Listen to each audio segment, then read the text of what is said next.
ശശിക്കെതിരായ നടപടി കഴിഞ്ഞ സംസ്ഥാന കമ്മിറ്റി അംഗീകരിച്ചിരിക്കുകയാണ്. കൂടുതൽ വിശദാംശങ്ങളുണ്ട്. കെ ശശിക്കെതിരായിട്ടുള്ള നടപടി ഇന്നലെ സംസ്ഥാന കമ്മിറ്റിക്ക് ശേഷം ഗോവിന്ദൻ മാഷ് തന്നെ പറഞ്ഞല്ലോ. അതിൻ്റെ അപ്പുറത്ത് പറയാൻ ആളല്ലല്ലോ ഞാൻ. പാർട്ടി സംസ്ഥാന സെക്രട്ടറി തന്നെ പി കെ ശശിയുടെ നടപടിയുമായി ബന്ധപ്പെട്ട് ഇന്നലെ മാധ്യമങ്ങളോട് പറഞ്ഞു. അതിൻ്റെ അപ്പുറം കൂടുതലായി ഒന്നും പറയാനില്ല. പാർട്ടിയിൽ തെരഞ്ഞെടുക്കപ്പെട്ട എല്ലാ പദവികളും പോയി എന്നാണ് പറയുന്നത്. അതായത് ബ്രാഞ്ച് തലത്തിലേക്ക് തരം താഴ്ത്തി. അങ്ങനെ ഒരാൾ KTDC ചെയർമാനായിട്ട് തുടരും. ഇപ്പോൾ പാർട്ടി എടുത്ത നടപടി ഇന്നലെ സംസ്ഥാന സെക്രട്ടറി മാധ്യമങ്ങളോട് പറഞ്ഞു. പിന്നെ KTDCയുടെ ചെയർമാൻഷിപ്പ് അതൊന്നും ഞാൻ പറയേണ്ട കാര്യങ്ങളല്ല. അതുകൊണ്ട് അതിൻ്റെ കാര്യങ്ങളെല്ലാം പാർട്ടി സംസ്ഥാന നേതൃത്വം തീരുമാനിക്കും. പി കെ ശശിക്കെതിരായ ഒരു അന്വേഷണ കമ്മീഷൻ ഉണ്ടായിരുന്നു. ആ അന്വേഷണ കമ്മീഷന് മുന്നിൽ CPM ജില്ലാ സെക്രട്ടറിക്കെതിരായ ചില നീക്കങ്ങൾ പോലും പരാമർശമുണ്ടായി. അതിന് തെളിവുകൾ വന്നു എന്നാണ് പറയുന്നത്. ഒരു നടപടിയുമായി ബന്ധപ്പെട്ട് ഞങ്ങളുടെ പാർട്ടിയുടെ സംവിധാനം അനുസരിച്ച് ആ നടപടിക്ക് ആധാരമായ വിഷയങ്ങൾ നല്ല രൂപത്തിൽ പരിശോധന നടത്തും. ആ പരിശോധനയുടെ ഭാഗമായിട്ടാണ് ഒരു നടപടി സ്വീകരിക്കുക. ഇപ്പോൾ പി കെ ശശിക്കെതിരായി എടുത്തിട്ടുള്ള നടപടി ഒരു കടുത്ത നടപടിയാണ്. കാരണം തിരഞ്ഞെടുക്കപ്പെട്ട സ്ഥാനങ്ങളിൽ നിന്നെല്ലാം അദ്ദേഹത്തിനെ മാറ്റി നിർത്തി എന്നുള്ള നടപടിയാണ്. അപ്പം അത് അദ്ദേഹത്തിൻ്റെ സംഘടനാ പ്രവർത്തനത്തിലുണ്ടായിട്ടുള്ള പരിശോധനയുടെ ഭാഗമായിട്ടാണ്. അതിൽ വന്നിട്ടുള്ള വീഴ്ചകൾ കണ്ടെത്തിയിട്ടാണ് ഒരു നടപടി സ്വീകരിക്കുക. അത് ആ പരിശോധനയുടെ ഭാഗം. അതിൻ്റെ ഉള്ളടക്കത്തിലേക്ക് കടക്കാൻ ഞാനിപ്പോൾ ഉദ്ദേശിക്കുന്നില്ല. റിപ്പോർട്ടും ആ റിപ്പോർട്ടിൻ്റെ അടിസ്ഥാനത്തിലുള്ള പരിശോധന നടത്തിയിട്ടാണ് ഞങ്ങളത് ചർച്ചയിലൂടെ ഒരു നടപടി സ്വീകരിക്കുക. ഈ സംഘടനാ പ്രവർത്തനത്തിൽ വീഴ്ച പറ്റിയ ഒരാളെ KTDC ചെയർമാൻ സ്ഥാനം പോലുള്ള സ്ഥാനത്തേക്ക് ഇനി തുടർന്നത് ധാർമ്മികമായി ശരിയാണെന്ന് തോന്നുന്നു. സംഘടനാ പ്രവർത്തനം നടത്തുന്നവർക്കല്ല വീഴ്ച പറ്റുക. സംഘടനാ പ്രവർത്തനം നടത്തുന്നതിനിടയ്ക്ക് പാർട്ടി സംഘടനയ്ക്ക് യോജിക്കാത്ത കാര്യങ്ങൾ ഉണ്ടാകുമ്പോൾ സ്വാഭാവികമായും പരിശോധന നടത്തും. എല്ലാവരിലും പരിശോധന നടത്തും. അതിൻ്റെ ഗുരുലകത്വം നോക്കിയിട്ടാണ് പിന്നെ നടപടികൾ സ്വീകരിക്കുക. അപ്പോൾ സ്വാഭാവികമായും സംഘടനാ പ്രവർത്തനം നടത്തുന്നവരിൽ എന്തെങ്കിലും വീഴ്ചകൾ ഉണ്ടാകുമ്പോൾ ഞങ്ങളത് നിരന്തരമായ പരിശോധനയ്ക്ക് വിധേയമാക്കും. ഈ നടപടികളെല്ലാം തെറ്റ് തിരുത്തുന്നതിന് വേണ്ടിയിട്ടാണ്, അല്ലാതെ പാർട്ടി നാകെ മാറ്റി നിർത്തുക എന്നുള്ളതല്ല. നടപടികൾ തെറ്റ് തിരുത്തുന്നതിന് വേണ്ടിയിട്ടാണ്. അപ്പോൾ തിരുത്തിയാൽ വളരെ കൃത്യമായി പാർട്ടി സംഘടനാ സംവിധാനത്തിനനുസരിച്ച് മാനദണ്ഡങ്ങൾക്കനുസരിച്ച് തുടർന്ന് പ്രവർത്തിക്കുമ്പോൾ ഇതിനേക്കാളും നല്ല ശക്തമായ രൂപത്തിൽ തന്നെ തിരിച്ചു വരാൻ കഴിയും. അതാണ് ഞങ്ങളുടെ പാർട്ടി പ്രവർത്തനത്തിലെ ഓരോ ആളുകളുടെയും അനുഭവം. ഒരു പ്രത്യേക സ്ഥലത്താണെങ്കിൽ പോലും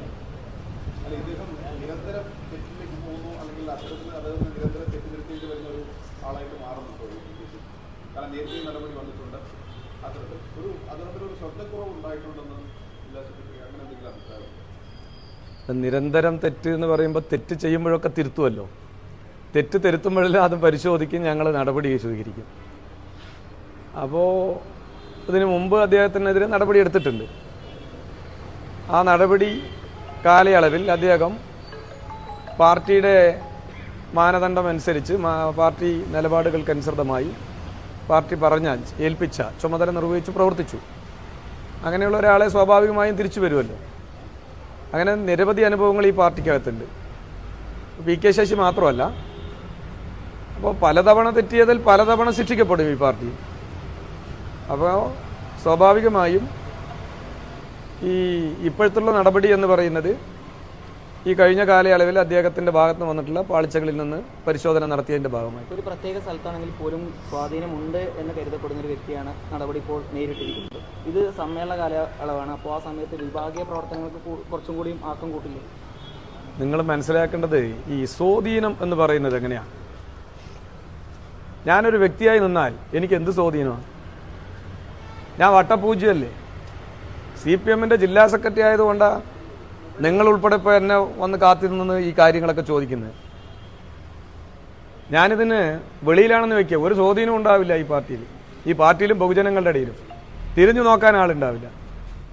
ഇതെല്ലാം മുൻകാലങ്ങളിൽ നമ്മൾ കണ്ടിട്ടുള്ളതാണല്ലോ. ഏതൊരു വ്യക്തിയും, ഈ പാർട്ടിയിലെ ഏതൊരു വ്യക്തിയും ചെങ്കൊടിക്ക് അതീതമല്ല, പാർട്ടിക്ക് അതീതമല്ല. എല്ലാവരും പാർട്ടിക്ക് താഴെയാണ്. അപ്പം ആരെങ്കിലും ഒരു സ്വാധീനം ഉണ്ടാക്കിയതെല്ലാം പാർട്ടിയുടെ ഭാഗമായി നിന്നുകൊണ്ടാണ്, അല്ലാതെ അദ്ദേഹത്തിൻ്റെ പ്രത്യേക കഴിവും അദ്ദേഹത്തിനൊരു എന്താ പറയുക അപ്രമാദിത്വമുള്ള ഒരു വ്യക്തി എന്ന നിലയ്ക്കൊന്നുമല്ല. അതുകൊണ്ട് പാർട്ടിക്കകത്ത് നിന്ന് പൊതുപ്രവർത്തനം നടത്തിയതിൻ്റെ ഭാഗമായി കിട്ടിയ സ്വീകാര്യതയാണ്. ആ സ്വീകാര്യത പാർട്ടി ഒരു നിലപാട് സ്വീകരിക്കുന്നതോടുകൂടി അതെല്ലാം പോവും. അത് എനിക്കാണെങ്കിലും മറ്റേതൊരു പാർട്ടിയുടെ നേതൃത്വ സ്ഥാനത്തിൽ ഉത്തരവാദിത്തത്തിലിരിക്കുന്ന സഖാക്കൾക്ക് ബാധകമാണ്. പിന്നെ ഒരു പ്രത്യേക കേന്ദ്രത്തിൽ വല്ലാതെ സ്വാധീനമുണ്ട് എന്നൊക്കെ പറഞ്ഞ് നമുക്ക് അവകാശപ്പെട്ടു പോവാം. അങ്ങനെ ഒരുപാട് ആളുകൾ അവകാശപ്പെട്ട ചരിത്രമില്ലേ? എന്നിട്ട് എന്തായി? അതിലൊന്നും കഥയില്ല. അതിൻ്റെ ഭാഗമായി നിങ്ങൾ പറഞ്ഞ ഒരു വിഭാഗീയത, എന്താണ് വിഭാഗീയത?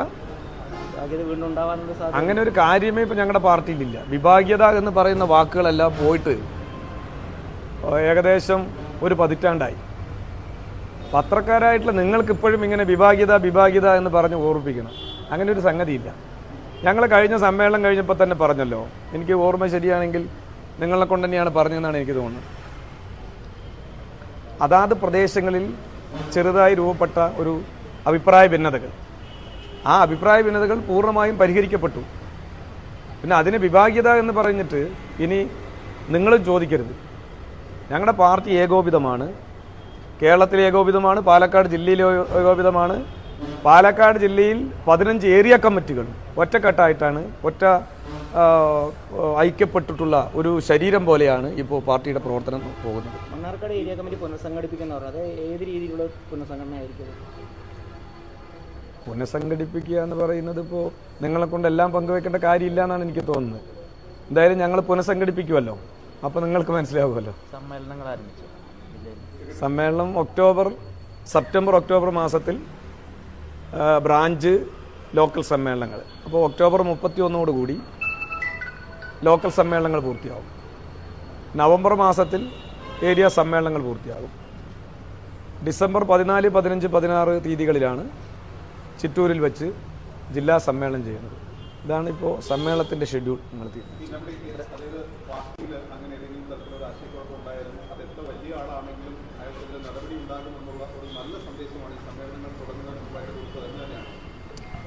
സമ്മേളനങ്ങൾ തുടങ്ങുന്നതിന് മുമ്പായി എടുത്തൊരു നടപടിയായിട്ട് നിങ്ങളത് കാണണ്ട. സമ്മേളനത്തിന് മുമ്പാണെങ്കിലും അതല്ലാത്തൊരു സമയത്താണെങ്കിലും ഇനിയിപ്പോൾ തെരഞ്ഞെടുപ്പിൻ്റെ ഘട്ടങ്ങളിലാണെങ്കിലും പാർട്ടിയിലൊരു പാളിച്ച വന്നാൽ അതാത് സമയത്ത് അത് ചർച്ച ചെയ്ത് നടപടികൾ സ്വീകരിക്കും.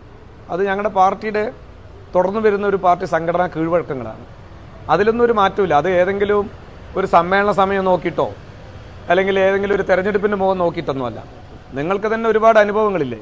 ഏത് ഘട്ടത്തിലും തെറ്റ് ചെയ്യുന്ന ഒരാളെയും സംരക്ഷിക്കുന്ന ഒരു പ്രസ്ഥാനമല്ല CPIM എന്നുള്ളത്. വിവിധ അനുഭവങ്ങൾ നിങ്ങൾക്ക് തന്നെയുണ്ട്. പിന്നെ ഏതെങ്കിലും ഒരു സാഹചര്യം നോക്കിയിട്ടല്ല, തെറ്റ് ചെയ്യുന്നത് ആരാണെങ്കിലും അത് നടപടി സ്വീകരിക്കുക തന്നെ ചെയ്യും. അത് ഏതെങ്കിലും സാഹചര്യങ്ങൾ നോക്കിയിട്ടല്ല.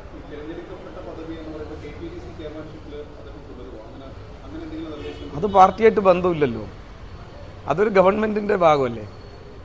ഗവൺമെൻറ്റിൻ്റെ ഒരു കോർപ്പറേഷൻ പദവിയാണല്ലോ അത് പാർട്ടി കൊടുത്ത, പാർട്ടിയുടെ ഒരു സ്ഥാനം കൊടുത്തതുപോലെ, പാർട്ടിയുടെ ഒരു ഉത്തരവാദിത്വം കൊടുക്കുന്ന പോലെയല്ല, ചുമതല കൊടുക്കുന്ന പോലെയല്ല.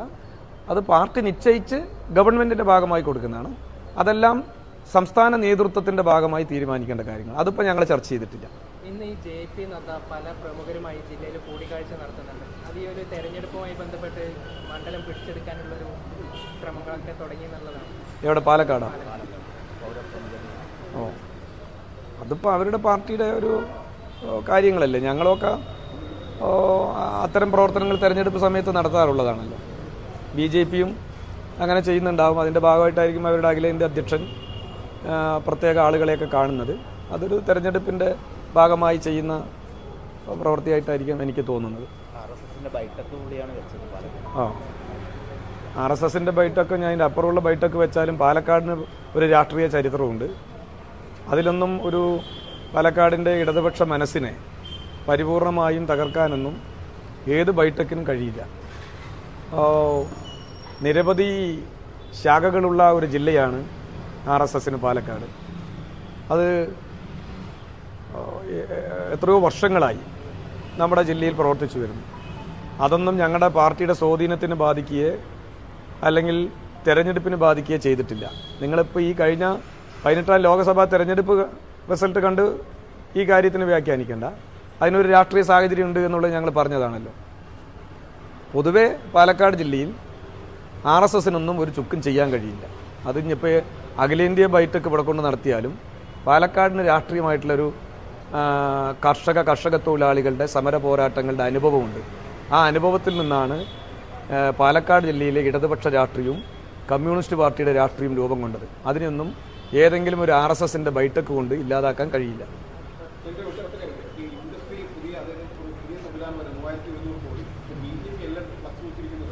അടിസ്ഥാന സൗകര്യമെല്ലാം സംസ്ഥാന സർക്കാരാണ് ഒരുക്കി കൊടുക്കേണ്ടത്. പക്ഷേ അവർ കൊണ്ടുവന്ന അവരുടെ ഒരു സമ്മർദ്ദപരമായി കൊണ്ടുവന്ന ഒരു പദ്ധതിയാണ്. അതിന് സംസ്ഥാനത്തിന് യാതൊരു പങ്കുമില്ലാത്ത രീതിയിലാണ് അത്.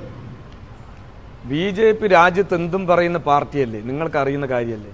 ഇപ്പോൾ നിങ്ങൾ നോക്ക്, ഇപ്പോൾ ഒരു ഈ തിരുവനന്തപുരം ജില്ലയിൽ ഇന്നത്തെ പത്രത്തിൽ വാർത്തയുണ്ട്, നമ്മുടെ ആരോഗ്യമന്ത്രി വീണ ജോർജിൻ്റെ. നിങ്ങൾ ശ്രദ്ധിച്ചിട്ടുണ്ടാവും, ഞാൻ എല്ലാ പത്രത്തിലും കണ്ടു. അവിടെ കാരുണ്യ പോലുള്ള പദ്ധതികൾ, അതുപോലെ തന്നെ ആരോഗ്യ ഇൻഷുറൻസ് പദ്ധതി BJP തന്നെ സ്വയം പ്രഖ്യാപിച്ച് ചേർക്കുകയാണ്. മനസ്സിലായില്ലേ? ഈ ചേരുന്ന പാവപ്പെട്ട മനുഷ്യന് ഒരു ഇൻഷുറൻസും കിട്ടാൻ പോകില്ല. അവർ തന്നെ ഒരു ഐഡന്റിറ്റി കാർഡ് തയ്യാറാക്കി ആരോഗ്യ ഇൻഷുറൻസിന്റെ കാർഡാണ് പറഞ്ഞ് കൊടുക്കുകയാണ്. ഈ കാർഡും കൊണ്ട് ഏതെങ്കിലും ആശുപത്രി പോയാൽ അവർക്ക് സൗജന്യ ചികിത്സ കിട്ടുമോ?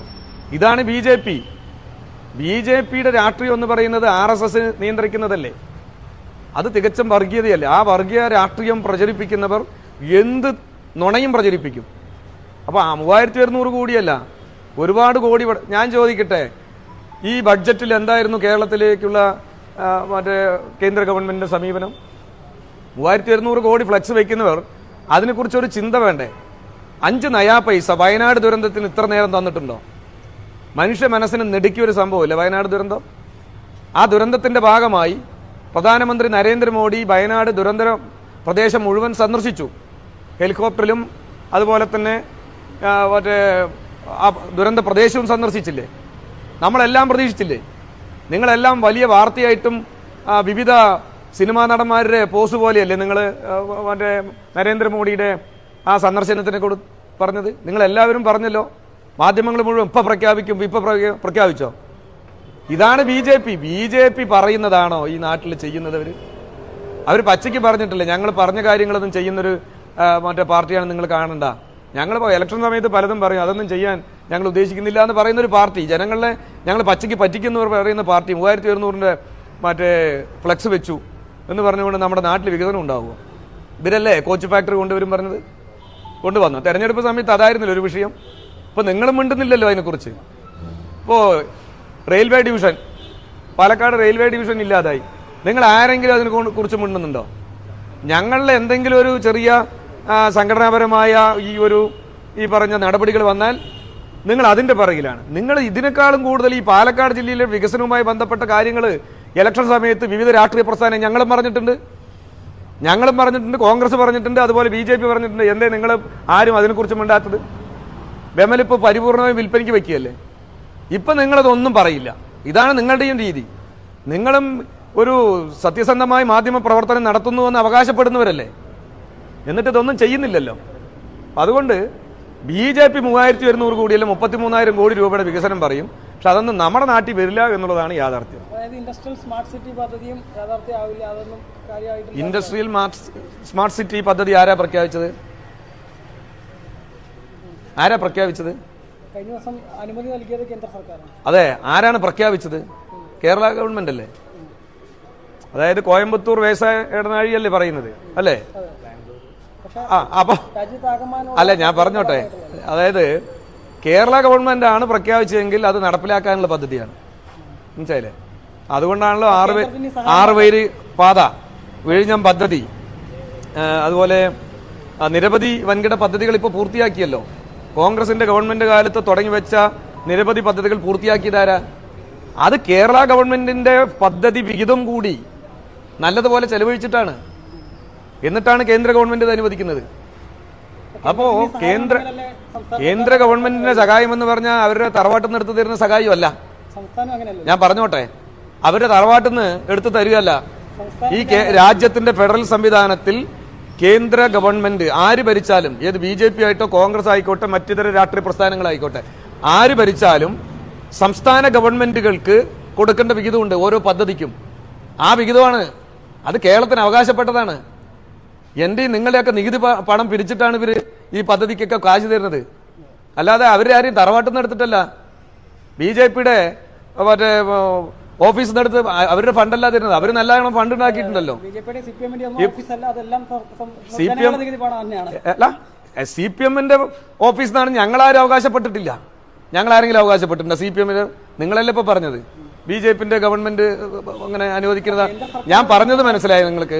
നമ്മുടെ രാജ്യത്ത് ഒരു ഫെഡറൽ സംവിധാനം അനുസരിച്ച് കാലാകാലമായി രാജ്യത്ത് ഏത് സർക്കാർ ഭരിച്ചാലും, അത് കോൺഗ്രസിന്റെ കാലത്തായിക്കോട്ടെ, പിന്നീട് വന്നിട്ടുള്ള മൊറാർജി ദേശായി, അതുപോലെ VP സിംഗ്, ദേവഗൌഡ, ഗുജറാൾ, അതോടൊപ്പം തന്നെ പിന്നെ BJP വാജ്പേയിയുടെ, ഇപ്പോ നരേന്ദ്രമോദി, ഈ ഗവൺമെന്റുകളെല്ലാം ഒരു പദ്ധതി നടപ്പിലാക്കുമ്പോൾ, സംസ്ഥാന ഗവൺമെന്റുകൾ ഒരു പദ്ധതി നടപ്പിലാക്കുമ്പോൾ സംസ്ഥാന ഗവൺമെന്റുകൾക്കൊരു വിഹിതമുണ്ട്. ആ വിഹിതത്തിന്റെ ഒപ്പം തന്നെ ആര് തരണം? കേന്ദ്ര ഗവൺമെന്റ് തരണം. അത് ആരുടെയും വീട്ടിൽ നിന്ന് എടുത്തിട്ടല്ല. കേന്ദ്ര ഗവൺമെന്റ് ഭരിക്കുന്ന ഏതെങ്കിലും രാഷ്ട്രീയ പ്രസ്ഥാനത്തിന്റെ വീട്ടിൽ നിന്ന് എടുത്തിട്ടല്ല. ഞങ്ങളാരും അത് പറഞ്ഞിട്ടില്ല. നിങ്ങളിപ്പോ 3100 കോടി ഉറുപ്പിന്റെ പറഞ്ഞല്ലോ. ഇപ്പോ ഒരു ലേഖകൻ ചോദിച്ചല്ലോ, എന്താണ് അതിന്റെ പൊതുസ്ഥിതി പറയും? നിങ്ങൾ ജനം TV ആയതുകൊണ്ട് അത് പറയുന്ന ബാധ്യതയുള്ളവരല്ലേ? ഒന്ന് പറയും. അതല്ലേ നിങ്ങൾ പറയേണ്ടത്. ഇപ്പോ തെരഞ്ഞെടുപ്പ് സമയത്ത് BJPയുടെ സ്ഥാനാർത്ഥി കോച്ച് ഫാക്ടറിയെ കുറിച്ച് പറഞ്ഞല്ലോ. ഇപ്പൊ ഇവിടെ കോച്ച് ഫാക്ടറി ഉണ്ടോ? എയിംസിനെ കുറിച്ച് പറഞ്ഞല്ലോ. ഇതാ എയിംസ് ഇപ്പൊ അല്ല, ഞാൻ പറയട്ടെ, പാലക്കാട് പേരെന്ന് പറഞ്ഞിട്ടുണ്ടോ? പാലക്കാട് പേരെന്ന് പറഞ്ഞിട്ടുണ്ടോ? സുരേഷ് ഗോപി ഇപ്പൊ ഈ മറ്റേ മനോരമയുടെ കോൺക്ലേവിൽ പങ്കെടുത്തുകൊണ്ട് പറഞ്ഞത്, അത് വന്നില്ലെങ്കിൽ ഞാൻ രാഷ്ട്രീയം ഉപേക്ഷിക്കുന്നതാണ്. അത് എവിടെ വരുമെന്ന് പറഞ്ഞിട്ടില്ല. നിങ്ങളുടെ സ്ഥാനാർത്ഥി, അതായത് BJPയുടെ സ്ഥാനാർത്ഥി ഇവിടെ ഇലക്ഷൻ സമയത്ത് പറഞ്ഞത് എയിംസ് പാലക്കാടിന് എന്ന് പറഞ്ഞിട്ടാണ് പ്രചരണം നടത്തിയത്. അതിനല്ലേ ഉത്തരം പറയണ്ടേ? ദൈനംദിനം രാഷ്ട്രീയ പ്രവർത്തനം നടത്തുന്ന ഒരു പാർട്ടി എന്ന നിലയ്ക്ക് ജനങ്ങളോടുള്ള ഉത്തരവാദിത്വം ഇല്ലേ? വെറുതെ തെരഞ്ഞെടുപ്പ് സമയത്ത് വാഗ്ദാനം പറഞ്ഞുകൊണ്ട് പോകണമെന്നാണോ? അപ്പൊ അത് നിങ്ങൾ കൂടി സഹകരിക്കണം. ജനം TV ആയതുകൊണ്ട് പിന്നെ നിങ്ങൾക്ക് പരിമിതി ഉണ്ടല്ലോ അല്ലേ?